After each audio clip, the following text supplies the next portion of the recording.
Paysage, c'est ce qu'on voit d'un endroit, d'une région ou d'un pays.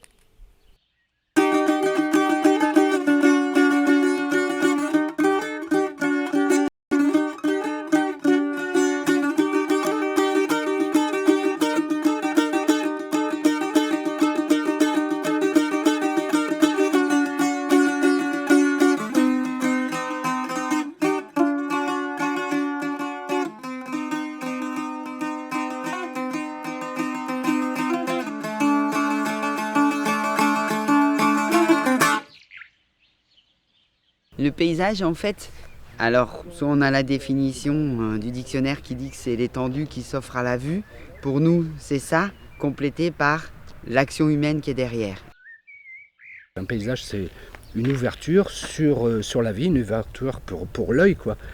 Et puis on doit avoir plaisir à le voir, à le regarder et à le partager aussi. C'est un livre d'histoire, c'est quelque chose qui bouge en permanence. Hein, voilà, et c'est la traduction, c'est le reflet d'une société à un moment donné.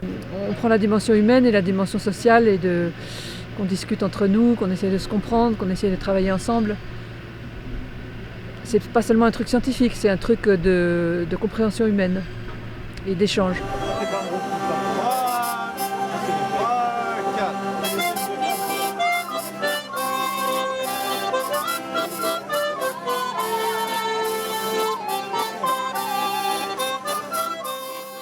Nous avons mis en place des échanges avec la vallée de la Bruche, donc en Alsace. Ce qu'on est allé chercher, c'est déjà un savoir-faire, puisque j'ai dit qu'ils avaient déjà pratiquement 3 décennies d'ancienneté sur des actions qui ne seront pas les mêmes ou qui ne sont pas transposables en Creuse, mais ce qu'ils ont, ils ont un savoir-faire, ils ont un réel savoir-faire. Les élus ont mis en place un certain nombre d'actions, toujours avec le monde agricole. Les Alsaciens aussi sont demandeurs de ce qui se passe chez nous. Donc voilà, un échange, c'est ça. On va rien qu'aller à la rencontre de l'autre, c'est déjà enrichissant. Mais aussi, si vous voulez, nos territoires ont quelque part quelque chose en commun. Comment on fait pour préserver une qualité d'espace et de bâti, alors qu'on a de moins en moins de gens et que la vie, la rapidité des échanges aujourd'hui rend difficile la survie de nos petites communes. Donc, comment on fait, quoi? Comment on va faire pour encourager les gens à réussir des petites choses qui font qu'on se sent bien chez soi, en Creuse, comme ici en Vallée de la Bruche. Il faut qu'on réussisse des petites choses pour encourager les jeunes à s'installer, à rester au pays, à travailler, à avoir des belles bêtes, etc. Et ça, peut-être qu'en échangeant nos idées là-dessus, vous voyez, on comprend mieux ce qui nous aide à réussir. On fera forcément une ouverture à l'arrière, couper les pins qui en plus sont en train de manger la langue. Et donc on a une fermeture depuis les 10 ans. Il y a, je pense, 70 ans à peu près, tout ça c'était fauché pour tous les ans, les agriculteurs fauchaient à la faux bien sûr, et ramassaient la bruyère. Donc ça se renouvelait et ça évitait qu'il y ait ces accrues là, qui viennent boucher le paysage. Je voudrais réagir à savoir que c'est un paysage remarquable parce qu'il a pratiquement disparu. Voilà. Sur, ça c'est un point. Sur notre territoire. Le site des Comtes de la Casine a comme singularité d'avoir entre autres des très très grandes landes qui sont des milieux en voie de raréfaction au niveau européen. Ce sont des milieux qui sont semi-naturels puisqu'ils sont directement liés au pâturage extensif de ces milieux-là. Là, la voie de raréfaction au niveau, pas seulement local, mais au niveau européen, est liée effectivement au changement des pratiques agricoles.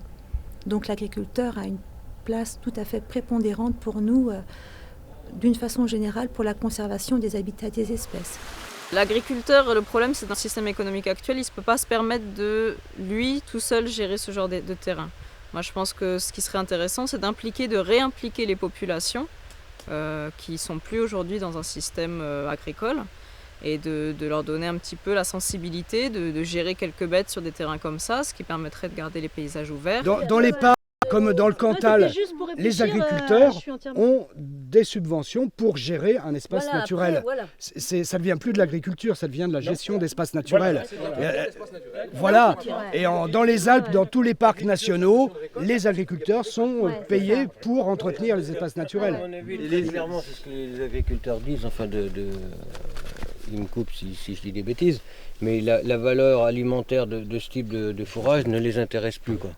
Donc en plus, c'est très dur à faucher tôt parce que c'est inondable, etc. Aujourd'hui, là, l'agriculteur, pourquoi il l'a broyé? C'est moins mal en fait pour le milieu, tout ça parce qu'il active des DPU dessus. Donc comme il active des DPU dessus, effectivement comme on l'a dit, il y a un autre problème aussi, c'est la biodiversité qui n'est pas du tout prise en compte dans les contrôles PAC. Il faut que ça soit tout à nu, il ne faut pas 2 mètres carrés de fougères outrance, sinon donc ça c'est un vrai problème aussi qu'il faut que les associations et les élus fassent remonter, parce que ça c'est un réel problème. On parle de verdissement de la PAC, etc. On est encore soumis à des contrôles en ce moment. Je veux dire, dès qu'il y a un petit talus qui n'est pas broyé, etc., des habitats, c'est déduit. Aujourd'hui, on a réussi à faire passer que l'arbre était un élément du système de production agricole. Voilà. Pourquoi la biodiversité, qui est quand même, c'est l'herbe, etc., on ne la considère pas comme un élément du système agricole? Parce qu'à ce moment-là, le problème, il est réglé.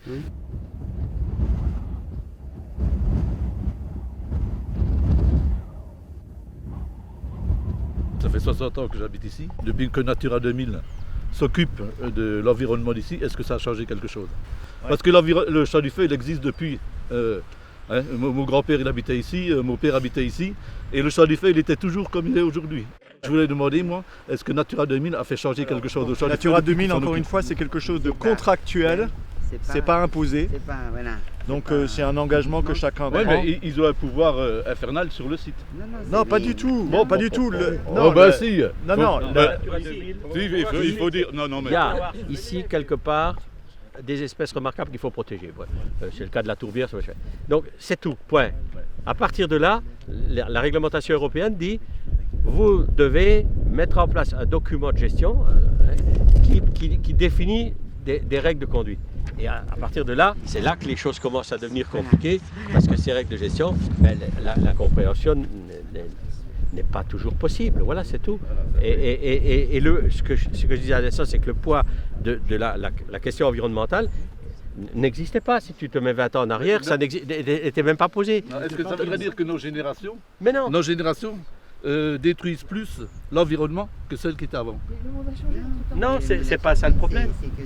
C'est pas ça le problème. Le problème, c'est qu'il y a 20 ans ou 25 ans, tu n'avais pas des associations organisées d'environnementalistes comme tu les as maintenant. C'est ma question de départ. Est-ce que ça a changé quelque chose aujourd'hui? Mais ils sont là. Ça a permis de maintenir. Ils sont là. Alors, ils sont là. C'est ça la question. C'est ça la question. Tu vois? C'est ça la question. Bien sûr. On peut faire une petite synthèse. Non, mais allez-y. Mais à ce moment-là que tu dis, il y avait une présence agricole qui n'est plus possible maintenant. Voilà. L'agriculture que tu avais à ce moment-là, elle n'existe plus. Voilà. Elle n'existe plus. Et tu ne peux pas trouver des gens avec leur bête, ça n'existe plus. Voilà. Et personne n'arrivera à gagner sa croûte comme ça. Voilà. Donc, il faut bien inventer autre chose. Voilà. Si tu inventes autre chose, on dit à Michael, sa mère était toujours là-dessus, il dit bon ben moi d'accord, les maillères ça fait cher. Bon, mais dans la discussion quand tu réinventes autre chose, eh ben on n'est plus tout seul. On fait avec ce qu'on a et après on fait, c'est autre chose. Mais d'abord il faut savoir ce qu'on veut faire. Voilà. Donc l'idée, maintenant à part le milieu ici, et c'est ça qui pose bien polémique, le milieu ici, tout ce que vous voyez autour de vous, que vous fassiez à 360 degrés, tout ce que vous avez autour de vous, c'est anthropique. Déjà, premier point. Donc c'est dû à l'action humaine. Il n'y a rien ici, absolument rien, qui est naturel. Rien du tout.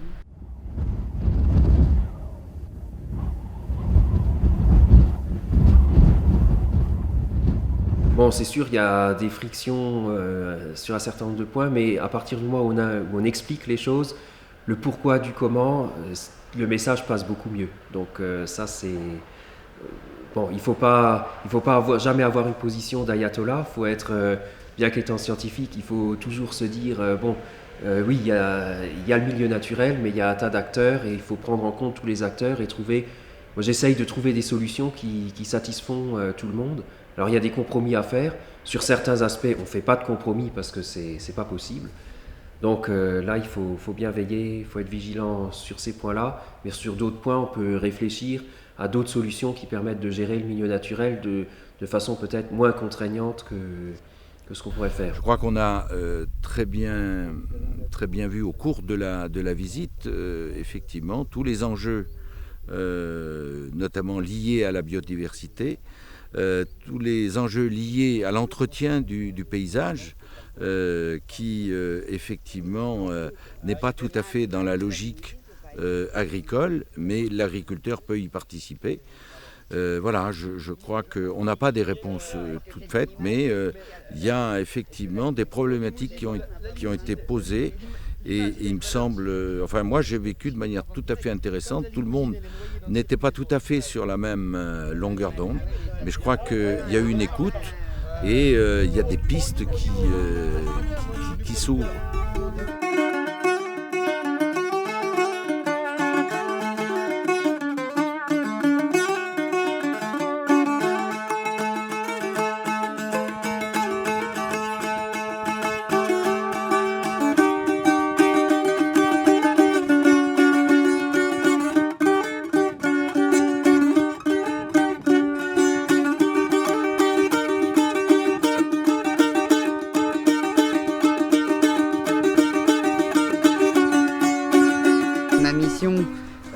Et de venir en appui aux communes sur des projets de réouverture et de requalification d'espace à travers des procédures de type association foncière pastorale, et donc de travailler avec des propriétaires et des agriculteurs sur le territoire pour enclencher des ouvertures paysagères en fond de vallée, sur les premiers coteaux, sur des surfaces d'altitude. Donc l'association foncière pastorale, c'est un outil qui permet de fédérer des propriétaires. On est sur un système de multipropriété, donc on fédère ces propriétaires ensemble, on les traduit en association foncière pastorale qui devient un établissement public à caractère administratif et qui permet de passer d'un état de friche ou de zone reboisée à un état de pré, pâture ou fauche, quoi. Une communauté des communes qui a mis ça en place, et puis les agriculteurs qui avaient besoin de prairies, et voilà. Et surtout l'ouverture du paysage. Et surtout... Parce que les sapins qui ont été plantés dans les années 60, ils ont pris de la hauteur et ils coupaient le soleil dans le village. Donc les gens qu'on a coupés, ils ont gagné à peu près 2 heures de soleil en plus. Parce que nous, on est dans les vallons et puis après le soleil, il ne passe plus. Autour des villages, c'est la vie de l'homme. Et après, dans les pentes, les zones incultes trop pentues, là, effectivement, on peut laisser venir la forêt. Donc déjà, certains villages, comme ils disent, ont regagné 2 ou 3 heures de soleil par jour. C'est pas négligeable et les gens sont quand même heureux de ça.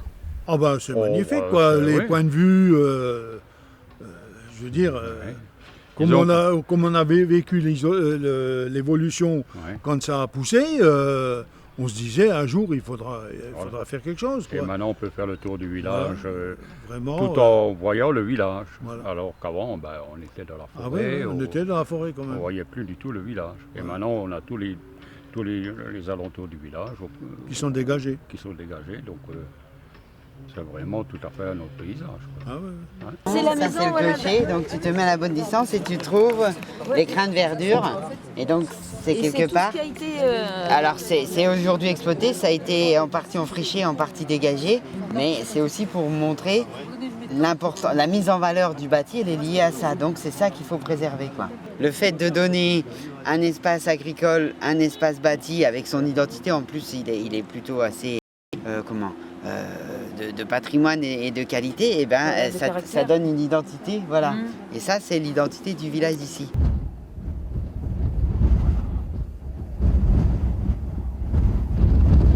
Le fait d'entretenir l'espace naturel montre aux nouvelles générations une identité du territoire. Recréer un point de vue ou recréer ou classer un espace naturel permet aussi de pouvoir communiquer dessus et communiquer sur son évolution. Pour les générations futures, ça peut permettre également d'apprendre des choses sur l'histoire de leur territoire, l'histoire d'avant et aussi une prise de conscience au niveau de la gestion du patrimoine naturel, de la biodiversité, de l'intérêt des acteurs du paysage, donc des agriculteurs, d'être sur le territoire et de continuer de façonner ce territoire. Tout ce patrimoine naturel fait partie de l'histoire et du témoignage d'un territoire.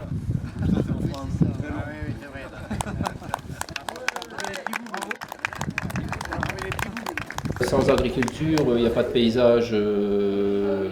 Il faut un équilibre dans le paysage, donc par rapport au village, par rapport à la forêt, qui est quand même dominante dans le massif vosgien. Et si vous n'avez pas cette zone tampon qui est la zone agricole, il y a un déséquilibre qui se fait et ça ne marche plus. Sur Saint-Pierre-Bois et Breitenbach, surtout Breitenbach, il y a beaucoup de vergers. Donc nous, on a besoin des vergers pour les fruits, des yaourts, etc. Donc c'est aussi un élément du paysage, le verger. Ça fait aussi une nature accueillante et belle et un écosystème qui est présent dans les troncs, etc. Et donc c'est comme ça qu'on essaye d'allier paysage et agriculture. Quand on entend des élus qui disent bah oui, nous aussi on a compris qu'on ne peut pas parler de développement d'un pays, de politique, d'aménagement du territoire sans prendre en compte ceux qui le gèrent, et que c'est quand même dans ces régions-là essentiellement les paysans. Donc il faut qu'on travaille avec eux. Ça, c'est bien. Et si on travaille avec eux, c'est toujours un peu donnant-donnant. Comment on va pouvoir les appuyer sur des projets ils ont tout à fait intérêt, les agriculteurs, ils savent bien que les aides de la PAC vont diminuer, donc il faut qu'ils montrent qu'ils peuvent servir aussi à la collectivité. La notion de bien commun qui est un peu le paysage, c'est intéressant le paysage, parce qu'il porte justement une sorte de volonté de l'ensemble d'une population sur son territoire, d'essayer de trouver les solutions, d'aller un peu de l'avant et de travailler ensemble. Il y a eu une assez grande perte de la diversité artificielle maintenue par l'homme historiquement, par le fait que le marché ne libère que quelques semences qui sont dites homologuées, par exemple, quelques espèces animales pareilles, etc., au détriment de toutes sortes, des races surtout, toutes sortes de races ou toutes sortes de variétés. Et puis il y a aussi une perte qui vient de la pollution générale, de la suppression des habitats et qui touche la flore, disons, et la faune dont on ne s'occupe pas, qu'on n'exploite pas. Donc dans les deux cas, il y a quand même une diminution. Mais comme on en a pris la conscience, et comme on sait qu'on ne peut pas continuer à vivre en détruisant tout ça, forcément que les choses vont changer, même si c'est très lent. C'est très lent parce qu'il y a toute l'inertie du système qui continue, jusqu'à ce que petit à petit, ces exploitations très intensives soient remplacées progressivement par d'autres. Ça ne changera peut-être pas forcément le paysage. Il y a effectivement sans doute une prise de conscience du monde agricole que les schémas qui ont été imposés en creux ces dernières décennies ne sont pas les bons. Que l'agriculture va dans une impasse en restant sur un seul mode de production, avec un objectif de productivité. Donc qu'il y a de la place pour d'autres modes de production et qu'il y a de la place pour l'agrotourisme.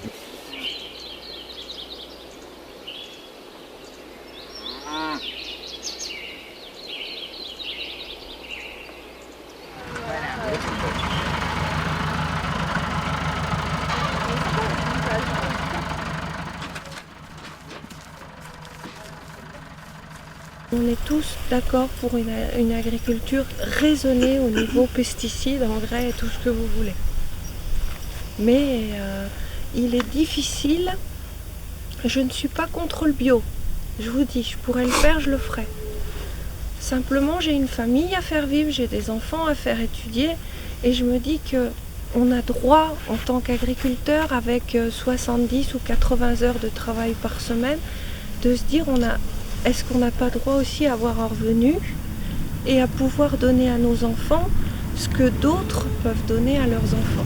Si les gens au niveau local ne se réapproprient pas les choses, on va toujours être les victimes. Hein.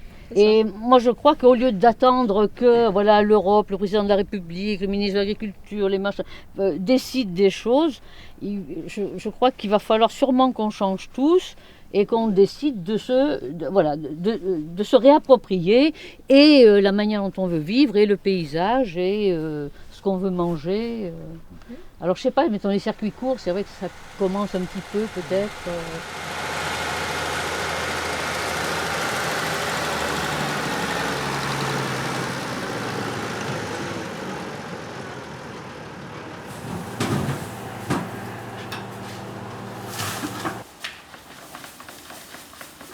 Viens vite, viens. Ce qui m'intéresse, je suis bio et je voudrais faire un bio accessible, pas faire un bio uniquement pour les gens aisés. Et ce qui me plaît dans ma clientèle, depuis longtemps, j'ai des clients de toutes parts, tous les milieux sociaux. Il y a des médecins, il y a des chefs d'entreprise, mais j'ai des chômeurs, des gens à la retraite, des gens qui ont un travail temporaire, etc. Et bon, la viande n'est pas très chère, je la vends 11,50 €. Et je veux rester dans un bio accessible, ça ne m'intéresse pas de vendre à Paris, je veux vendre sur Dain et les environs.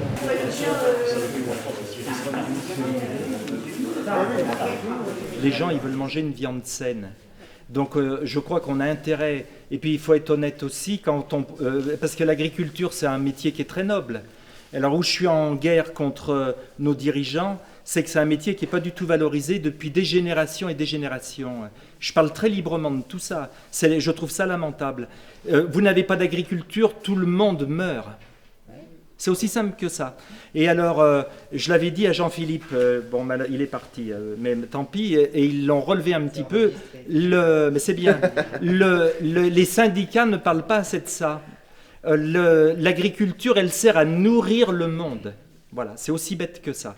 Et donc, c'est le premier métier du monde. Sans agriculture, on ne peut pas vivre.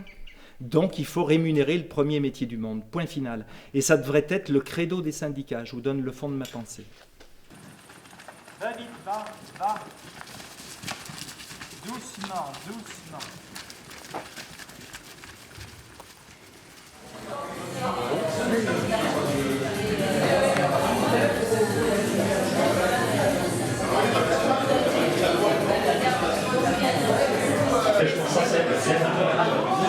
J'ai pas d'école.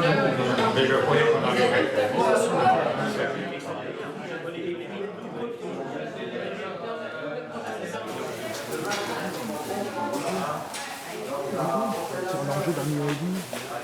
Moi je pense que dès qu'on fait de la vente directe, qu'on valorise les produits, qu'on fait une dynamique autour de l'agriculture, du territoire et du paysage aussi, hein, dès qu'il y a une dynamique là autour, c'est beaucoup plus intéressant. Ici c'est la salle fromage frais, fromage blanc. Donc comment est-ce qu'on fait un fromage blanc? Chez nous c'est un fromage blanc à l'ancienne, sans présure. Et après donc on les goûte. C'est la recette de ma grand-mère encore. Hein. On les goûte, on le met en pot. Donc il ne peut pas faire de la sauce. Moi, il faut que je vois du monde, il faut que je propose mes produits. Je peux pas admettre qu'il y a un camion qui vienne pomper le lait, un marchand de bestiaux qui vienne charger les animaux et après on voit plus personne. C'est pas possible. Des fissures, des amoncellements et tout ça, ouais. Je vous mets quoi comme un mélange? Tu fais un mélange, là, ouais. Pas de chocolat. On va peut-être pas en ramener jusqu'en Creuse. Ouais, c'est un peu loin.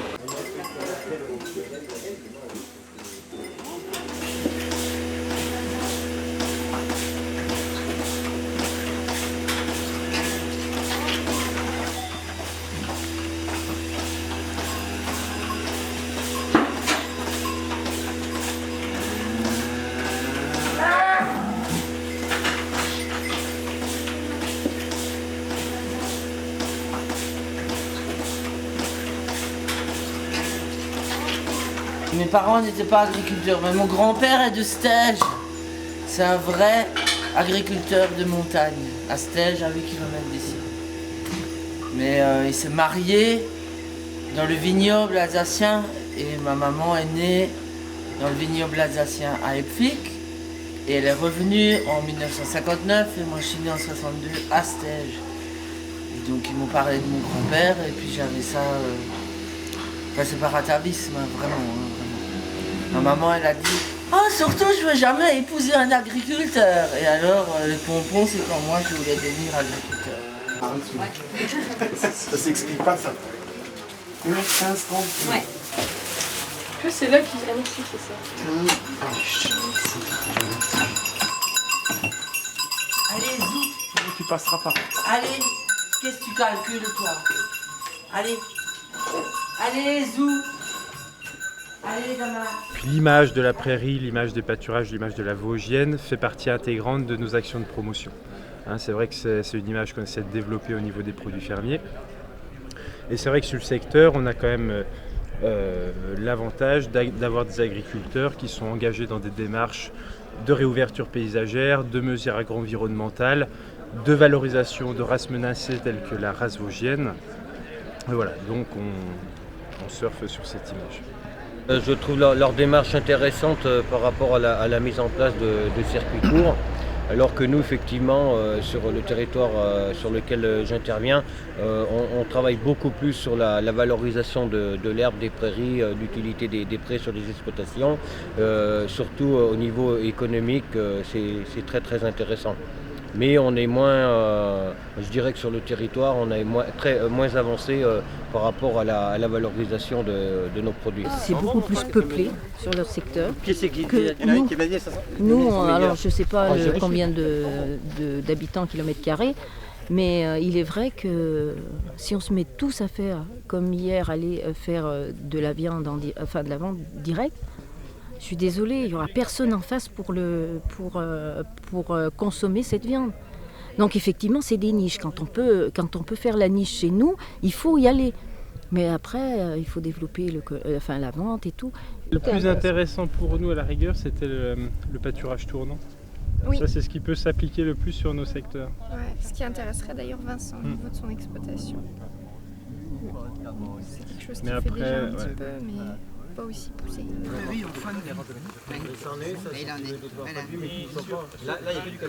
On passe une partie des journées, voire la journée entière à préparer sur papier notre pâturage tournant, c'est-à-dire qu'on dimensionne un lot par rapport à une surface. Donc un certain nombre de vaches par rapport à un certain nombre de parcelles, ce qui fait que les vaches reviennent toujours sur de la bonne herbe. Il y a très peu de refus.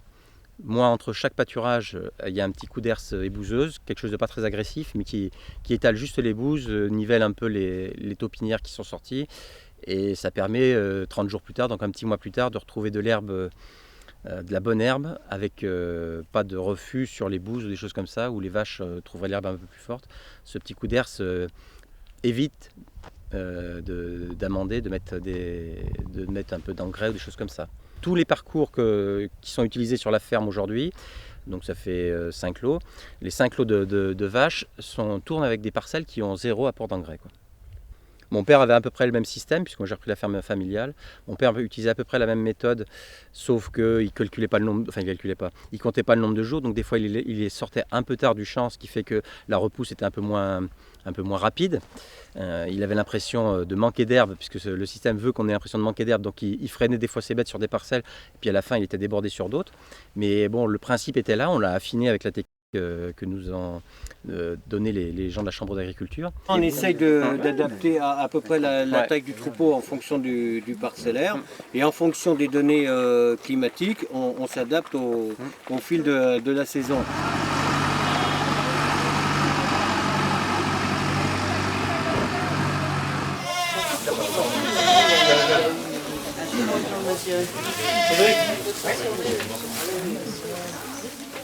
Là, en fait, on est par rapport à l'exploitation qu'on a vu avant, donc là où on était sur du bovin viande qu'on fait pâturer, etc.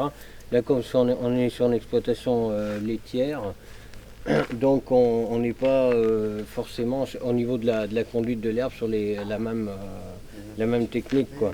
Donc là, les objectifs, c'est vraiment de produire un maximum de fourrage, mais de qualité, pour acheter un minimum à l'extérieur. Ceux qui veulent voir la salle de traite, ils peuvent aller la voir. On va passer.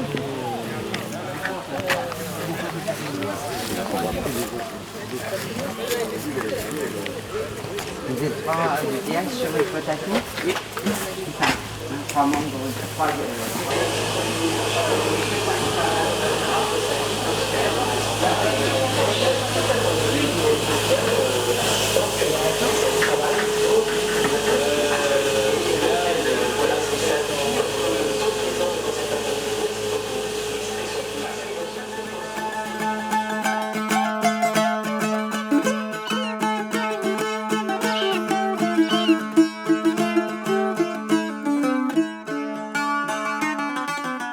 Le petit garçon était déjà en haut de l'arbre, tellement il avait envie de voir enfin l'espace libre. Et il le vit. C'était comme un immense tapis sur lequel les couleurs dessinaient des formes, des carrés, des triangles, des rectangles, des losanges ou bien des grandes formes avec de nombreux côtés. Il y avait des labours, des prés, des champs, des vergers, des forêts, et ce tapis s'en allait aussi loin que l'œil pouvait voir. Le plus grand étonnement du petit garçon fut de se rendre compte que l'œil pouvait voir si loin. Il comprenait maintenant ce qu'on voulait dire quand on disait « à perte de vue ». C'était très loin. C'était même si loin que peut-être ça n'existait pas. Car sa vue ne se perdait pas. Elle s'en allait simplement jusqu'à l'endroit où le tapis de l'espace rejoignait le tapis du ciel.